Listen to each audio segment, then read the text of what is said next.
ಮತ್ತು 30ರಂದು ನಡೆದ rope skipping ಮತ್ತು ಜಂಪ್ ರೋಪ್ ಚಾಂಪಿಯನ್ಶಿಪ್ನಲ್ಲಿ ನಮ್ಮ ವಿದ್ಯಾರ್ಥಿಗಳು ಇಂದು ವಿಜಯವನ್ನು ಸಾಧಿಸಿಕೊಂಡು ನಮ್ಮ ಶಾಲೆಗೆ ಮತ್ತು ಇಡೀ ಧಾರವಾಡ ಜಿಲ್ಲೆಗೆ ಹೆಮ್ಮೆಯನ್ನು ನಂಬಿಕೆಯ ಮೇಲೆ ನಿಂತಿದೆ. ಯಾರು ತಮಗೆ ಸಾಧ್ಯವೆಂದುಕೊಳ್ಳುತ್ತಾರೆಯೋ ಅವರಿಗೆ ಎಲ್ಲವೂ ಸಾಧ್ಯವಿದೆ.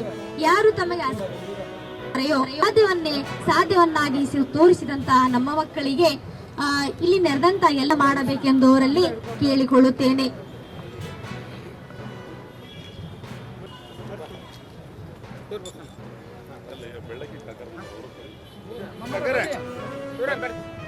ಎಲ್ಲ ಗಣ್ಯರು ವೇದಿಕೆಗೆ ಬಂದ ಮಕ್ಕಳನ್ನು ಸನ್ಮಾನಿಸಬೇಕೆಂದು ತಮ್ಮಲ್ಲಿ ಹೇಳಿಕೊಳ್ಳುತ್ತೇನೆ.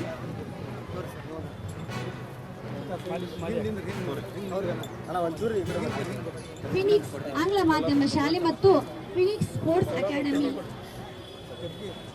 ಪಠ್ಯದ ಜೊತೆಗೆ ಪಠ್ಯೇತರ ಚಟುವಟಿಕೆ ನಮ್ಮ ಶಾಲೆ ನಮ್ಮ ಹೆಮ್ಮೆ. ಸರ್ ಬಿಟ್ಟು ಈ ಕಡೆ ಬರ್ರಿ ಸ್ವಲ್ಪ.